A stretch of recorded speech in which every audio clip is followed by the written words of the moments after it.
बिस्मिल्लाहिर्रहमानिर्रहीम अस्सलाम वालेकुम नाज़रीन, आप यूट्यूब और फेसबुक चैनल देख रहे हैं। मैं राना उसैर हूँ। नाज़रीन, ईरान और इसराइल की जंग में पाकिस्तान का किरदार इस वक्त बहुत ही ज़्यादा अहम होता चला जा रहा है कि पाकिस्तान इस वक्त कहां पर खड़ा हुआ है, या सबकी नजरें जो हैं वो पाक फजाइया और पाकिस्तान की फौज की जानिब लगी हुई हैं कि हमारी बहादुर फौज और हमारी बहादुर फजाइया जो है वो अब करने क्या जा रही है।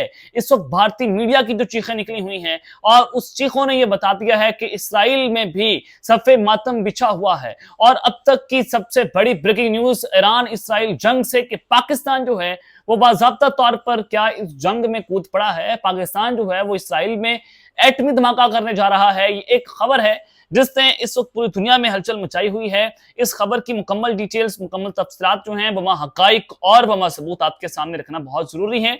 और जो सोर्स है उसको भी स्क्रीन पर चलवाया जाएगा ताकि आपको अंदाजा हो कि खबर की सेंसिटिविटी क्या है। और फिर दूसरी जानिब ईरान में पाकिस्तान जिंदाबाद के नारे लग गए हैं और उसने भी इस वक्त तहलका मचाकर रख दिया है। ये क्या खबर है, क्या तफसीलात हैं, वो आपके सामने रखनी है। और फिर डोनाल्ड ट्रंप, सुपर पावर का सदर, वो उल्टे पांव भाग चुका है। उसने इसराइल को बेयार और मददगार छोड़ दिया है। ये बहुत बड़ी ब्रेकिंग न्यूज है, उस पर बात करेंगे। लेकिन आगे बढ़ने से पहले आप सबसे दरख्वास्त के चैनल को सब्सक्राइब कर लें, बेल आइकन को दबा दें। आने वाली तमाम तर अपडेट्स आपकी खिदमत में बर वक्त पेश होती रहें। नाज़रीन, सबसे पहले तो ईरान इसराइल जंग के हवाले से एक खबर आपको देना चाहता हूं जिसको इंटरनेशनल मीडिया भी रिपोर्ट कर रहा है। और आपके सामने जो ये खबर पढ़ रहा हूं मैं, ARY न्यूज की खबर पढ़ रहा हूं कि 2.5 magnitude earthquake struck near Iran's Fordo nuclear facility shortly after an Israeli airstrikes target to the site on Monday morning।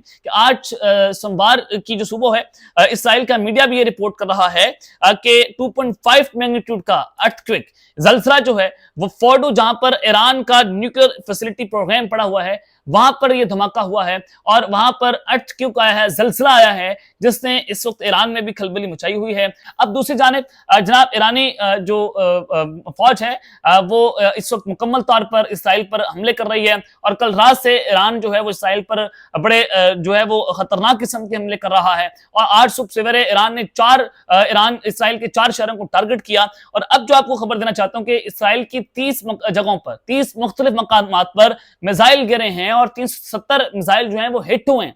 कहीं पर 400 का फिगर आ रहा है और कहीं पर 370 मिसाइल हिट होने का फिगर जो है वो आ रहा है। और यह भी कहा गया है कि जो इस्राएली वज़ीर-ए-आज़म है नेतन्याहू, उनकी रहायशगाह के करीब तक जो है वो ड्रोन्स पहुंचे हैं और ये ईरान की अब तक की सबसे बड़ी कामयाबी है। तो जनाब अब जो खबरें आ रही हैं कि इसराइल ये प्लान बना रहा था, जिसको अहमद मीर साहब जो हैं उन्होंने भी इसका दावा किया कि इसराइल का प्लान ये था कि वो ईरान पर हमला करेगा और सुप्रीम लीडर आयतुल्लाह खामनाई जो है उनको वो शहीद कर देगा। जिस तरह से उनके एयरफोर्स के चीफ, उनके चीफ ऑफ आर्मी स्टाफ, उनका साइंसदान उन्होंने शहीद कर दिए, उनके फौज के कमांडर्स जो हैं वो शहीद कर दिए, बड़े बड़े जर्नैलों को वो मार देगा। और फिर उसके बदले में ये होगा कि ईरानी अवाम जो है वो सड़कों के ऊपर निकल आएगी और एक लीडर उनके अंदर से निकलेगा जो बगावत करेगा और फिर वहां पर नए इलेक्शंस होंगे। और ये खबर मैंने आपको भी दी थी, परसों खबर आपको दी थी और आज अहमद मीर साहब भी दावा कर रहे हैं। और वहां पर फिर जीन चिन ऑपरेशन हो जाएगा।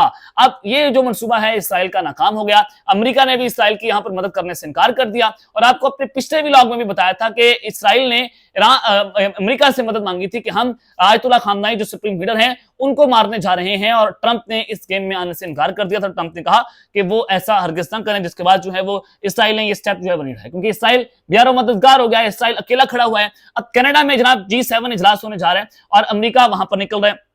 डोनाल्ड ट्रंप जो है वो जनाब अब वहां पर शिरकत करेंगे। इसका मतलब यह है कि डोनाल्ड ट्रंप ईरान इसराइल से मुकम्मल तवज्जो हटाकर वो जनाब G7 कनाडा में जा रहे हैं। तो यहां से नजर आता है कि डोनाल्ड ट्रंप भी इसराइल को बियारो मददगार छोड़ गए और नेतन्याहू जो है बेबस हो गए हैं और अमेरिका भी यहां पर बुरी तरह से फंस चुका है। अब ये सारा कुछ हो क्यों रहा था? इसराइल इस वक्त बड़ा हैरान परेशान है, वो बहुत वहां पर खौफ का आलम है, खौफ के बादल मंडला रहे हैं कि इसराइल ये समझ रहा था कि जिस तरह से ईरान ने पहले हमारे ऊपर अटैक्स किए थे, वो बड़े स्लो किस्म के मिसाइल उसने फेंके और वो रास्ते के अंदर इंटरसेप्ट हो गए और फिर अब ईरान के पास तो फैसिलिटी नहीं है, टेक्नोलॉजी नहीं है, डिफेंस सिस्टम नहीं था उनके पास, तो किस तरह से ईरान जो है वो हमारे ऊपर हमले करेगा। और फिर वो यही करेगा ना कि अगर हम उसके ऊपर अटैक्स करेंगे तो ईरान अमेरिकन इंटरेस्ट है जो मिडिल ईस्ट के अंदर, जो वहां पर उनके बेसिस हैं, मिलिट्री बेसिस हैं, उनको टारगेट करेगा।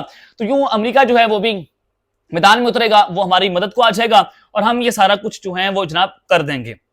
अब मैं आपको जो खबर देना चाहता हूं कि एक तरफ तो ये सारी चीजें हो रही थी, अब ईरान में पाकिस्तान जिंदाबाद के नारे लगे। फिर बताऊंगा कि किस तरह से पाकिस्तान इसराइल जो है उस पर एटमी हमला करने जा रहा है। ये दावा कहां से सामने आया, ये भी अब तक की जो है वो सबसे बड़ी खबर है। देखें जनाब, ईरान में किस तरह से पाकिस्तान जिंदाबाद के नारे लगे हैं।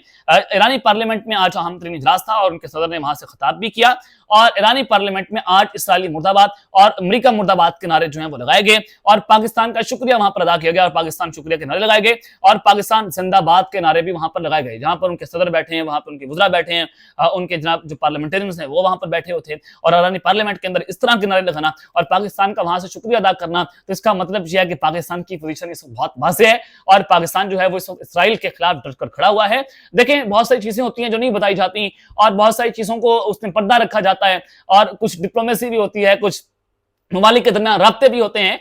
तो पाकिस्तान कहीं ना कहीं मदद तो कर रहा है। देखें ईरान के पास अपना डिफेंस सिस्टम नहीं है, तो वो फिर कौन सा नेबर कंट्री है जो ईरान की मदद कर रहा है, कौन से जेट तैयारी, कौन से मिसाइल, और ईरान इस तरह की न्यू मेथड टेक्नोलॉजी इस्तेमाल कर रहा है कि अल जज़ीरा लिखता है कि न्यू मेथड टेक्नोलॉजी के बैलिस्टिक मिसाइल ईरान मार रहे हैं और हालांकि ईरान के पास तो स्लो किस्म के मिसाइल थे जो इसराइल रिपोर्ट करता है, वो मिसाइल और वो डिफेंस सिस्टम जो है वो किसका इस्तेमाल हो रहा है और वो पाकिस्तान ने जिस तरह से इंडिया को की तहस नहस कर दिया था, इंडिया की मंजी ठोक दी थी ऑपरेशन बुनियाद महसूस करके, तो ये चीजें भी ईरान जो है वो किस तरह से इसराइल के ऊपर इस तरह से अटैक्स कर रहे हैं, इसने भी सब पूरी दुनिया को हिला कर रख दिया है। और ईरान जो वहां के उनके पार्लियामेंटेरियंस थे उन्होंने गलों में इनकलाब वाले जो है मफरल पहने हुए थे और ये चीजें इस वक्त बहुत इंपॉर्टेंट हैं। अब मैं आपको जो बताने जा रहा हूं कि एक तरफ तो ये सारा कुछ हुआ, अब इसराइल किस तरह से, ये आज हमारी आखिरी खबर कि इसराइल किस तरह से उस पर पाकिस्तान एटमी हमला करने जा रहे हैं। इंडिया टुडे इसको रिपोर्ट करता है और ये भारतीय मीडिया है और भारतीय न्यूज चैनल है और आप जानते हैं कि भारत हमेशा से पाकिस्तान के खिलाफ इस तरह का प्रोपेगेंडा करता है,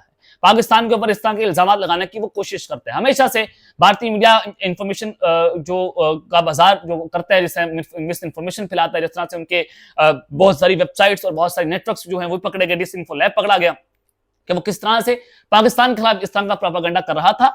अब इंडिया जो है इंडिया टुडे ये लिखता है कि अगर ईरान पर एटमी हमला होता है तो जाहिर है ईरान अभी एटमी पावर नहीं बना तो वो पाकिस्तान के हथियार इस्तेमाल करेगा और पाकिस्तान जो है इसराइल के ऊपर इस तरह के एटमी हमला कर देगा। इंडिया टुडे जो है वो उसको रिपोर्ट करता है, तो इस तरह के प्रोपेगेंडा भी पाकिस्तान के अंदर हो रहे हैं। लेकिन इंडिया मीडिया की चीखें जो है वो आपके सामने है कि किस तरह से इंडियन मीडिया चीख रहा है, चिल्ला रहा है कि पाकिस्तान जो है इसराइल के ऊपर अटैक्स कर सकता है। जाहिर है इंडिया और जो इसराइल है उनके इंटरेस्ट भी एक जैसे हैं और तो अब यहाँ पर बाजी पलटने जा रही है और कुछ भी बड़ा हो सकता है। और पाकिस्तान की जो एयरफोर्स है वो पाक ईरान बॉर्डर पर मुकम्मल तौर पर एक्टिव। देखें इसराइल अगर न्यूक्लियर एसेट्स के ऊपर हमले करता है या न्यूक्लियर जंग छिड़ जाती है, खुदा ना खास्ता आलमी जंग का बटन दबता है और ईरान के साथ बाकी ममालिक जो है वो भी इस जंग के अंदर कूदते हैं, तो डेफिनेटली पाकिस्तान की एयरफोर्स वहां पर मुकम्मल तौर पर सरहदों की हिफाजत भी कर रही है। पाकिस्तान की फौज भी हाई अलर्ट के ऊपर है। दायरा हमारा नेबर कंट्री, हमारा उनके साथ एक बॉर्डर मिलता है और हमारा ब्रदर इस्लामिक मुल्क भी है और हमसाया मुल्क भी है। और उसके अलावा आप ये देखें कि अगर खुदा ना खास्ता एटमी जंग छिड़ती है तो उसकी जो रेडिएशन उसको देखने के लिए, उसको रोकने के लिए, अपने अवाम को महफूज करने के लिए, हिफाजत में रखने के लिए वहां पर मुकम्मल तौर पर हमारी एयरफोर्स और हमारी फौज जो है रिपोर्टेडली जो है वहां पर एक्टिव बताई जा रही है कि हम मुकम्मल तौर पर एक्टिव हैं। और उसके अलावा जनाब आज जो तेहरान है उन्होंने सालिस मुल्कों को ये जवाब भी दे दिया। बहुत सारे मुल्कों ने कहा कि हम सालिसी का किरदार अदा करना चाहते हैं, रशिया ने भी कहा और बहुत सारे ममालिक।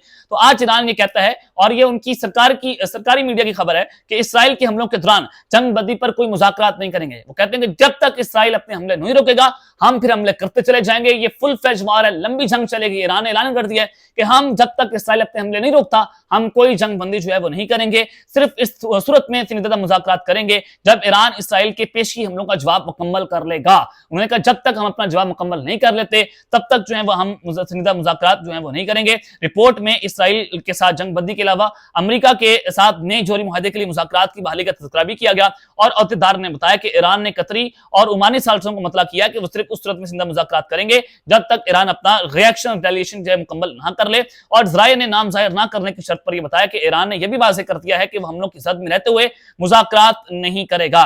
ज़राए के मुताबिक ऐसी इतलात हैं कि ईरान ने ओमान और कतर से राब्ता किया जिसमें अमेरिका से इसराइल के साथ जंगबंदी करवाने और मुमकिन तौर पर जोहरी मुज़ाकरात दोबारा शुरू करने की दरख्वास्त की गई है।